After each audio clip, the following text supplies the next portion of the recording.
Bueno, vamos entonces a ver algunas piezas, cómo se representarían. Fijaros, esta figura, ¿cómo se llamaría? Es un cubo, ¿no? Tiene un agujerito, pero bueno, eso es irrelevante.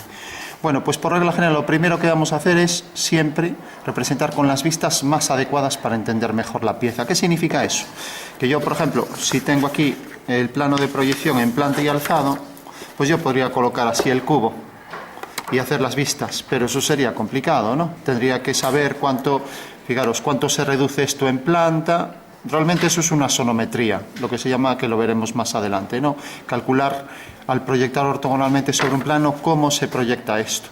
Y en la sonometría basta con hacer una vista. Pero en diédrico tenemos dos, lo que nos facilita las cosas, y lo que hacemos es colocar los objetos en formas que se entiendan perfectamente, ¿no? Por ejemplo, es más fácil de entender un cubo de esta forma, ¿no?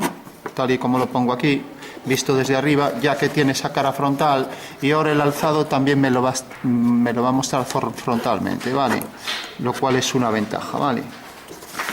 Ahora bien, a veces, por una serie de cuestiones que ya veremos, necesitamos girar la figura, a lo mejor para ver dos caras, etcétera, ¿no? Entonces, si de repente la giro y sale así, entonces ya se empieza a complicar un poco.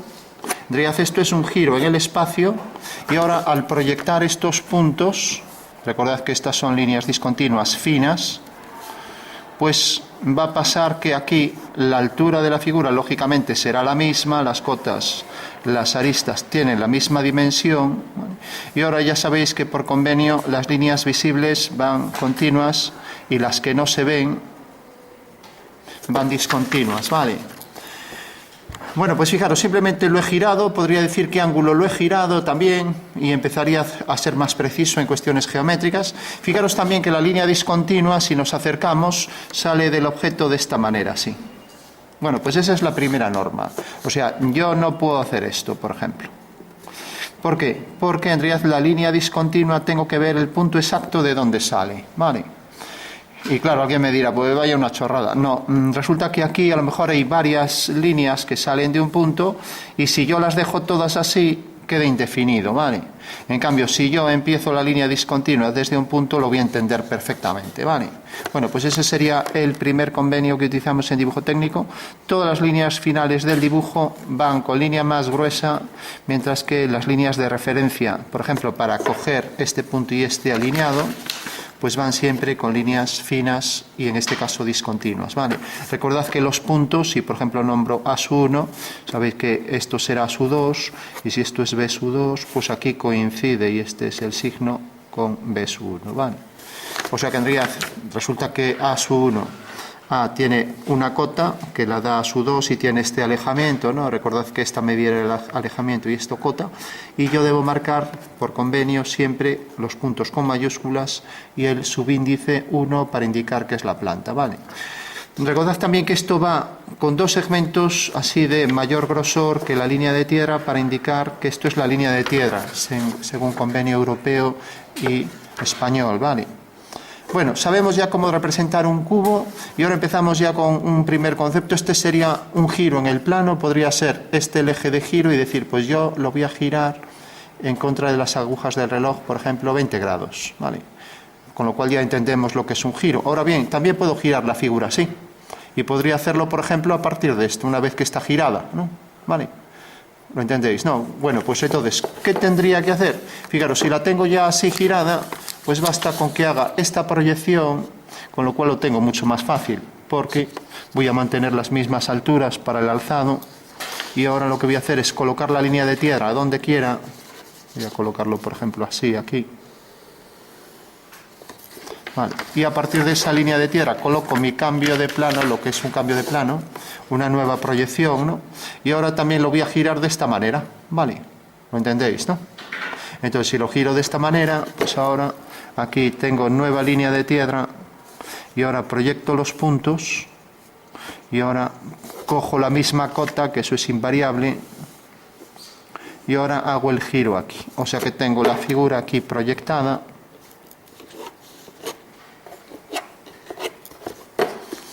O sea, tengo aquí mi nueva planta, mi nuevo alzado, que es lo que quería, ¿no? Y ahora hago el giro a partir de esta arista de aquí. Con lo cual la figura la giro, por ejemplo, así. Vale. y voy a hacer este giro de esta manera. Bueno, con lo cual habré hecho lo que se llama en geometría un producto de giros, o sea, aplicar más de un giro, ¿vale? O sea que este punto viene a parar aquí y lo mismo, este viene a parar aquí, y todos giran lo mismo, lógicamente, pero estoy girando la misma figura a partir de un eje de giro. Fijaros que un giro espacial es a partir de un eje de giro que es una recta, mientras que un giro en el plano era a partir de un punto, ¿vale? Bueno, pues ya tengo esta vista y ahora tendría que proyectar estos puntos, de manera que esto me vendría a parar aquí, esto me vendría a parar aquí y ya tengo la nueva vista, ¿vale? ¿Qué podría coger para que se viera mejor? Pues otro, vamos a hacerlo así en negrita. Fijaros que al proyectar esto aquí abajo cae aquí, esto sigue siendo igual, que de abajo es el eje de giro y esto lo proyecto y cae aquí.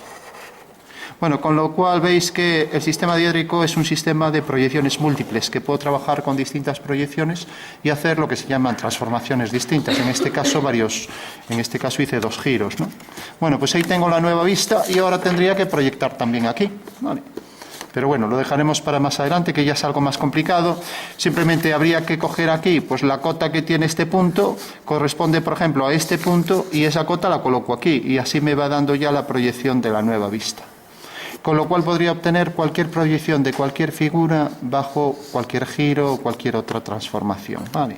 Bueno, pues entendemos así de forma sintética y práctica lo que sería un giro en el espacio. Y ahora otro concepto básico con el que vamos a trabajar pues sería con esto. Bueno, ¿qué sería este objeto? ¿Cómo se llama? Semiesfera, ¿vale? O también hemisferio, es la mitad de la esfera, ¿no? Bueno, vamos a hablar de lo que sería una sección. Fijaros, tengo una esfera, la voy a representar ahí en planta y alzado y voy a coger un trozo de la esfera. Entonces, ahora la represento aquí, tengo aquí una proyección y tengo aquí el alzado. Vale, bueno, pues otro fallo importante en esto es, a veces se me presentan 2 vistas y los alumnos me dicen, este es la planta y este es el alzado. Planta, alzado. No. El diédrico exige que las 2 vistas estén alineadas a la misma escala y todos los puntos correlativos, ¿vale? O sea, estas cosas yo no las puedo hacer, ni decir, coloco aquí la planta, aquí el alzado, aquí el perfil. No podemos inventar sistemas de representación.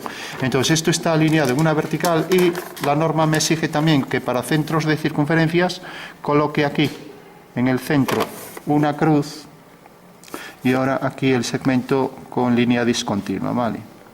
Esto ya me está diciendo que aquí hay unas simetrías y que también estos ejes son de revolución. Colocamos los 2 ejes principales que forman entre sí 90 grados y eso es lo que establece la normativa, ¿vale? Bueno, cuando hagáis esta línea, que lo hacéis como eje de simetría y para cualquier cuerpo de revolución es cualquier cuerpo que está formado por una línea recta o curva, que gira en torno a un eje y está en el mismo plano que el eje, o sea que son coplanarias, ¿no? O sea que al girar esta figura, pues sale ahí un sólido de revolución, ¿vale? Que ya estudiaremos en más profundidad. Hay que decir que todas las secciones ortogonales al eje son paralelos, todas son circunferencias, mientras que todas las secciones de los planos que pasan por el eje vertical son meridianos, ¿vale? De acuerdo.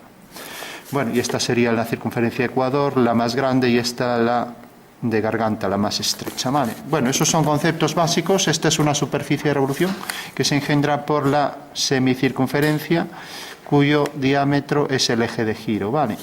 Bueno, entonces de repente quiero hacer un corte en esto. Vamos a ver también la diferencia ahora entre corte y sección. A veces se pone en un plano corte. No, eso no es un corte, es una sección, ¿no?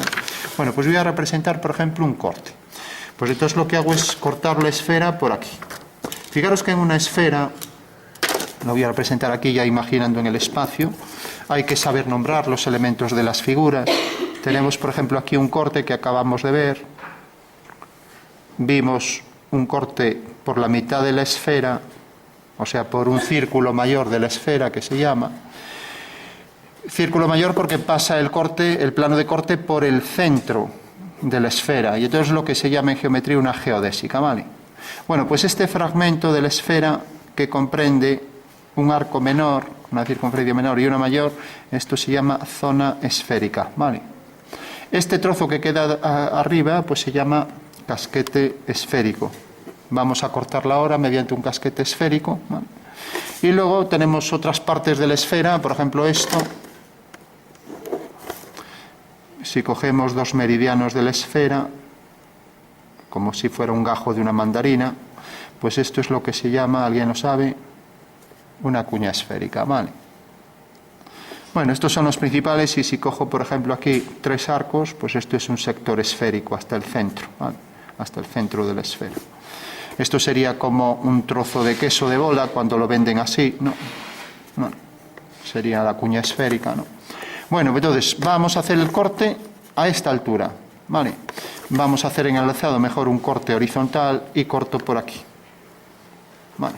Bueno, pues ya tengo indicado el corte, ¿de acuerdo? Todo el mundo entiende eso, ¿no? Imaginaros, es este corte, separa la esfera por el casquete esférico y el resto, ¿no? Y ahora lo indico aquí abajo. Fijaros que el grosor es esto. Entonces puedo proyectar ese punto y este y ver exactamente cuál es el diámetro de, haciendo una ortogonal, el diámetro de esta nueva circunferencia. Entonces ya cojo la circunferencia cuyo diámetro es eso. Bueno, pues eso será lo que sería el corte y la sección de la esfera, y vamos a ver ahora la diferencia. Entonces, fijaros que al proyectar este punto estoy proyectando lo que es, imaginaros aquí que estoy cortando este casquete, ¿vale? Y ahí en el alzado pues me da la anchura, que es el diámetro, y ahora lo estoy proyectando aquí abajo, ¿vale? Bueno, pues al proyectarlo aquí abajo me da la anchura esta, y eso quiere decir que la circunferencia, sección, pues tendrá este diámetro que ya marco. Vamos a coger este, por supuesto que son concéntricas ambas circunferencias, que quiere decir que equidistan del centro, y ahora marco un rayado respecto a la línea de tierra, para ser preciso respecto a la línea del plano de corte, que sería la traza del plano de corte, líneas a 45 grados finas equidistantes, ¿vale? Bueno, pues esto es lo que se llama un corte de la esfera. ¿Y por qué lo rayo? Pues primero para indicar que es un corte imaginario, este corte no existe, lo he hecho yo para saber cómo es la figura por dentro, pues a lo mejor tiene un agujero o tiene algo dentro, ¿no? Esa es la utilidad del corte, o sea, no lo hago por gusto, sino que este es un objeto que a lo mejor tiene dentro algo y quiero mostrarlo. Aquí es maciza, no pasa nada de eso, pero bueno, por lo menos entender que esto es un corte, ¿vale? Fijaros que ahora he cortado por aquí y también lo debo indicar de una forma, y es esto. Debo hacer una línea como esta. Y luego, al final, la línea del final de los dos lados las marco de mayor grosor y marco flechas más grandes que las de cota, ¿vale? Esta es la forma de indicar que he hecho un corte a esa altura. Entonces ya lo marco aquí arriba, hago aquí la línea discontinua y estas del final con mayor grosor y pongo aquí entonces ya la flecha, ¿vale? ¿Qué quiere decir? Que realmente al cortar por la esfera estoy quitando este trozo y estoy viendo lo que me queda debajo de este plano de corte, ¿vale? Entonces lo voy a representar en el espacio, o sea que el plano de corte intercepta ahí a la esfera que está aquí, provocando aquí esta sección, de manera que el casquete esférico lo quito todo lo que está detrás de ese plano de corte y me quedo con lo de abajo, ¿vale? Y lo de abajo me deja ver ahí este trozo, ¿vale? Que es lo que muestro en planta, ¿vale? Entonces esta es la forma de indicarlo, ¿vale? Y pondré así A' si quiero, y aquí puedo dejar la indicación A'. Esto se puede sacar también fuera. Entonces si lo saco fuera nos olvidamos de esto. Imaginaos que no tenemos la planta, solo tengo un alzado y de repente cojo esa sección que parece que es esta y la coloco aquí. Bueno, pues alguien se habrá dado cuenta ya cuál es la diferencia entre corte y sección. Aquí pongo sección, tendría que ponerlo en letras mayúsculas, A'. ¿Alguien sabe cuál es la diferencia? Pues que en realidad la sección es solo la forma plana, ¿vale? Mientras que el corte me deja ver todo lo que está detrás del plano, ¿de acuerdo? Fijaros que si quito la tapa, si quito el casquete, me queda esto visto desde arriba, se ve el contorno de la esfera porque está por detrás, ¿vale? Bueno, pues esto sería un corte y esto sería una sección. Así se indica en AutoCAD SC, ¿vale? Con lo cual ya sabemos la diferencia entre corte y sección. Fijaros también que la forma de indicar el corte es esto, pero si pasa por el centro esto no se pone, ¿vale? O sea, si yo de repente hago el corte por el ecuador de la esfera, que es la circunferencia máxima, y en este caso es un corte horizontal, entonces esto ya no se marca, ¿vale? Entonces, quiere decir que si coloco aquí el alzado de la esfera y la planta, y ahora marco aquí esto, como el corte es total, intercepta a todo el grosor de la esfera, pues esto ya no se marca aquí, ¿vale? Porque es un corte que se dice meridiano, ¿vale? Bueno, pues esa sería la diferencia entre sección y corte que vamos a utilizar. Y pasamos a representar alguna figura.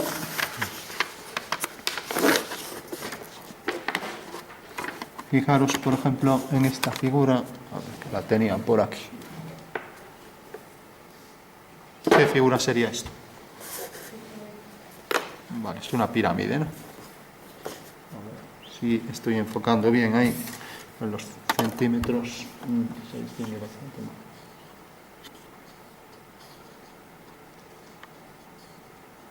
Bueno, pues no sé qué pasa ahí, que no está enfocando bien. Bueno, pues vamos a representar esto y esto nos va a dar buena información. Fijaros que esto visto desde arriba de una forma muy sencilla, si lo represento así, pues ya sé incluso la inclinación de las caras, ¿no? Que es algo vital para entender una pieza, ¿no? Porque está en verdadera forma. Entonces cojo la altura de la pieza, la cota del vértice, hago las dos diagonales que representan la intersección de las caras laterales, proyecto este punto y tengo aquí ya con la altura correspondiente, vamos a poner aquí más o menos, esa pirámide. El dibujo técnico me exige que ponga los ejes de simetría, entonces marco aquí este eje. Cuando hagáis el eje, haced las líneas, no pongáis un punto, ¿vale? Poned un segmento mayor y uno muy pequeño, ¿vale? Porque así lo hacemos rápido y queda más presentable. Bueno, tenemos ese eje, tenemos este otro, y ya tenemos ahí la planta y el alzado de la pirámide. Nos dice que aquí hay simetría. Lógicamente, si la pirámide fuera así, asimétrica, no podría poner un eje de simetría, ¿no? Vale, entonces en este caso sí que puedo, ¿vale? Con lo cual tengo ya las dos vistas de la pirámide. Creo que todo el mundo tendrá claro que es visto desde arriba en planta mediante proyección cilíndrica, o sea, por paralelas y ortogonales al cuadro, pues me presenta ahí las cuatro caras laterales y en el alzado me representa eso con esto en verdadera forma. Bueno, fijaros que el ángulo real es este, de esa cara, es la inclinación de ese plano, ¿no? Y eso me lo define siempre pues una recta de máxima pendiente, que es aquella, si dejamos caer un objeto por la pirámide, pues va a hacer una perpendicular respecto a esta traza, es la línea de máxima pendiente, ¿vale? Pues ya sabemos también que una línea de máxima pendiente es aquella que es perpendicular a la traza de ese plano de la cara, ¿vale? O sea que en realidad la línea de máxima pendiente me genera ahí el ángulo en verdadera forma, ¿vale? De acuerdo. Bueno, pero fijaros que esta vista es muy sencilla. Si yo de repente hubiera cogido, pues imaginaros aquí, hago otra proyección, cambio de plano, vamos a hacer hacia aquí que ahí no hay sitio, así. Entonces ya sabéis que podéis proyectar un nuevo plano vertical donde queráis. Proyecto aquí el vértice y ahora proyecto estos cuatro vértices, ¿no? Bueno, esto ya no hubiera sido tan sencillo. De hecho, ahí ya no tendría verdaderas formas, ¿no? Entonces tendría, por supuesto, la misma altura de la pirámide.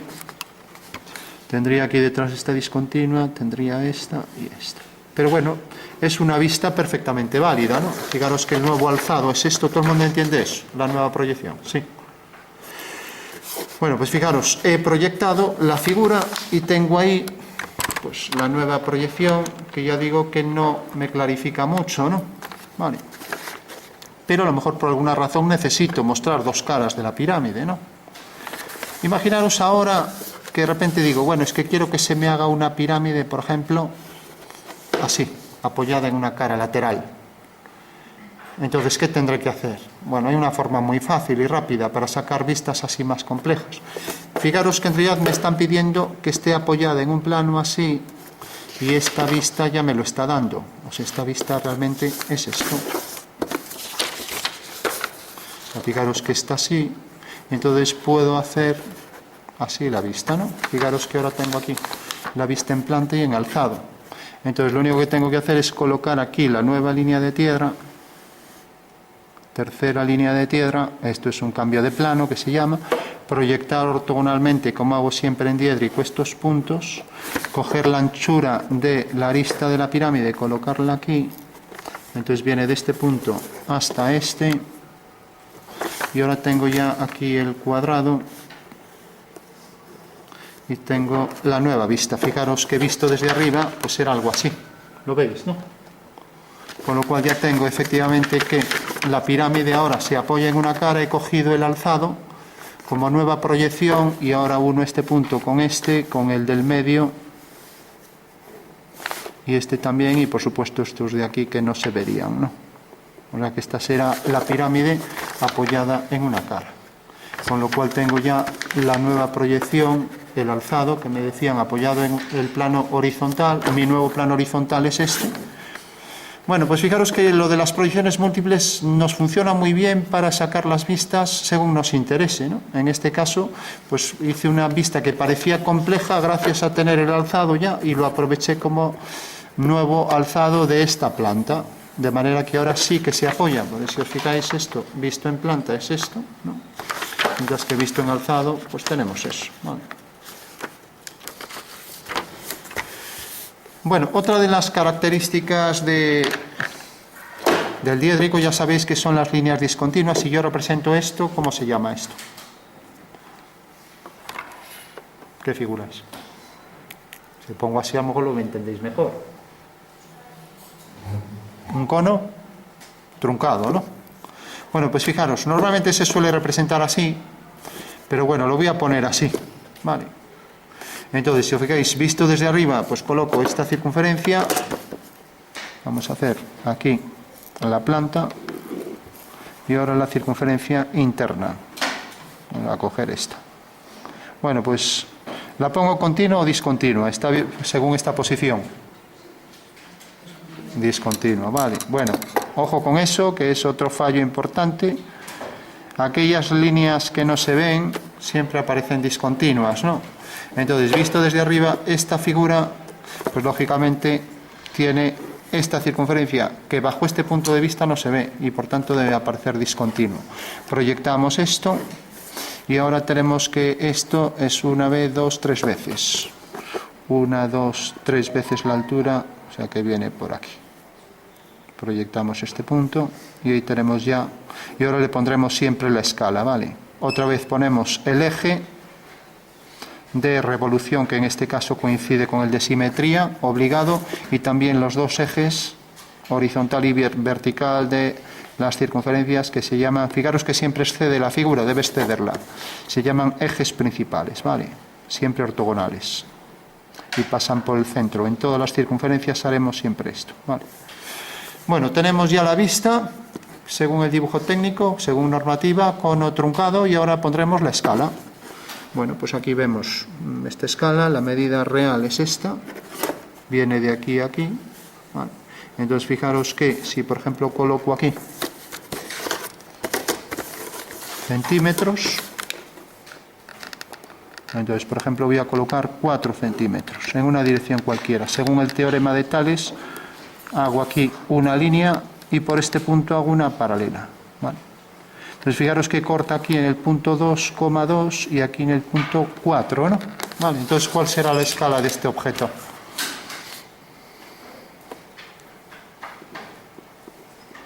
Bueno, siempre es el tamaño de dibujo dividido entre el tamaño real del objeto. Como el tamaño del dibujo es 2,2 y el tamaño real es 4, o medidas proporcionales, pues siempre tamaño del dibujo, ponemos en el numerador 2,2. Tamaño real del objeto, pues 4, ¿vale? Tamaño real. Y ahora quitamos esto, quitamos el decimal, 22,40, y ahora simplificamos. Siempre hay que simplificar y dejar no un cociente, sino el quebrado. 2 por 11, 22, 2 por 20, 40. Esa es la escala de este objeto, ¿vale? Bueno, pues fundamental, poner la escala, poner los ejes, poner las líneas discontinuas, marcar las líneas de mayor grosor, marcar la línea de tierra, hacer que los objetos estén perfectamente alineados, con todos sus puntos alineados en verticales, en líneas que son ortogonales, y siempre puntos correlativos, el A1 con A2, B1 con B2, etcétera, ¿vale? Bueno, según eso podríais hacer algo como esto, una figura como esta apoyada en una generatriz. También haríamos lo mismo que hicimos con la pirámide. Si tenemos aquí el alzado, pues era muy fácil hacer esto. La diferencia es que aquí aparecerá una elipse. Vale. Podemos calcular, ahora veremos abatimientos, cómo obtener puntos de esta elipse, y una vez que tenemos el vértice haremos las tangentes desde el vértice, con lo cual el cono va a ser igual que la pirámide, ¿no? Vale. Bueno, veamos otro concepto fundamental utilizado también en sistema diédrico con frecuencia, y esto en los planos lo vais a utilizar, ya me decían los profes de proyectos, explícale esto lo hacen siempre mal, todo nervioso. Bueno, pues fijaros, tenemos aquí un cubo, muy fácil de representar, vamos a hacerlo incluso pues más pequeño, que hay uno aquí que se ve mejor.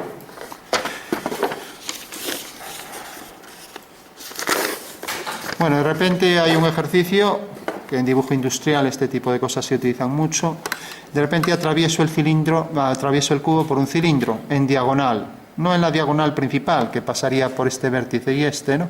Sino por una diagonal horizontal, ¿vale? Entonces tengo el cubo y digo que el cilindro hueco queda aquí, marco. Por ejemplo, marco esto de referencia, este eje, y marco aquí esta línea. Es discontinua porque el contorno del cilindro pues no se ve, lógicamente, está por dentro. Es un cilindro hueco y se pide representar esto. Vale. Lo puedo hacer en planta y alzado. ¿Qué pasa? Que si lo hago en alzado, mala información me va a dar del objeto. En cambio, ¿a alguien se le ocurre algún artificio para que se pueda entender esta pieza perfectamente? Lo acabamos de ver antes. Acotar. No te entiendo. Puedes girarla, sí, esa sería una solución. Girar la figura. Si giro la figura, pues tengo ya en un alzado una proyección que me facilita ver que el hueco es de sección circular, ¿no? Ahora bien, voy a representar esto sin más aquí en el alzado. Represento aquí, el cubo está a cierta altura, por ejemplo a esta, y coloco aquí el alzado, ¿no? Bueno, pues entonces tengo ya aquí la nueva proyección. Y ahora fijaros que esto viene hasta este punto, pasa por el centro, o sea que proyecto este punto, y tiene la anchura esta, la del diámetro, esta anchura, ¿vale? No puedo acotar cosas que están discontinuas, es una norma de la UNE, ¿no? Pero bueno, el diámetro viene de aquí a aquí y sabemos que esa es su longitud, lo voy a poner aquí, ya digo que no es una forma adecuada de ponerlo. Entonces cojo este diámetro y lo coloco aquí. Vale. Y esto llega hasta este punto, con lo cual tengo aquí un arco elíptico. ¿Entendéis eso? Sí. Es el hueco cilíndrico. Ya que tendría que hacer el cubo, para que lo entendáis en el espacio, por ejemplo es este, y ahora al hacer ahí, atravesarlo con un cilindro, aquí saldrá una elipse y aquí otra, y ahora quitamos el cilindro que vendría por aquí. ¿Lo veis? Sí. O sea que aquí estaría el hueco cilíndrico, ¿vale?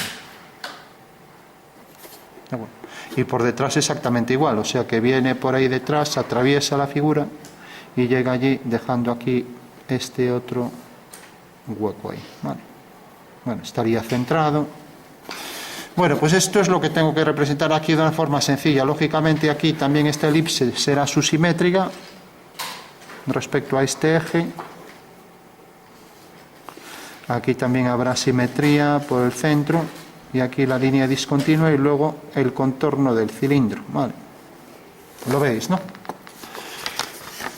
Bueno, ¿cómo lo puedo representar? Pues fijaros que sencillo, de una forma que se entienda perfectamente. Entonces, vengo aquí, hago una perpendicular a esta línea, coloco aquí la nueva línea de tierra perpendicular a la dirección de la diagonal del cubo. Esto es el cambio de plano. Proyecto el cubo, está a esta altura, mantengo la altura igual, las cotas donde está el cubo debe ser igual, esto quedará centrado. La altura del cubo será igual, y este es un cubo según esa nueva proyección.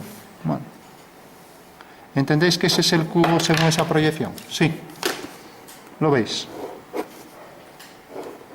Vamos a verlo en 3D, ya que a lo mejor así no queda claro. Pues fijaros, tengo aquí el cubo y lógicamente al proyectarlo en ese plano pues me queda así, ¿no? ¿Se entiende eso? O sea que en realidad hago ahí un plano que sea paralelo a esta línea y esta, y ahora coloco la sección circular que tiene este grosor. Cojo aquí la circunferencia, es esta, y está ahí centrada. Vale.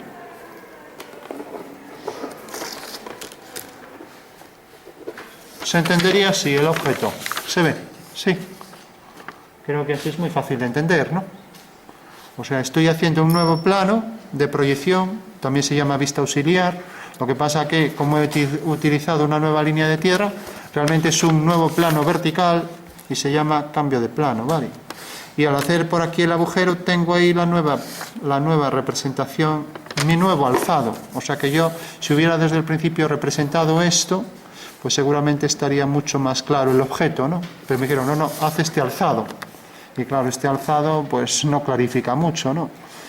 Vale, pero este lo clarifica perfectamente, ¿vale?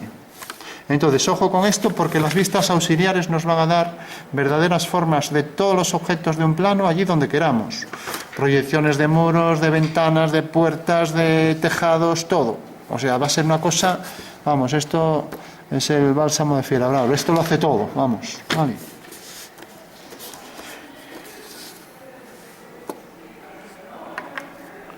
Bueno, pues quedaros con el tema del cambio de plano fundamental, ¿vale?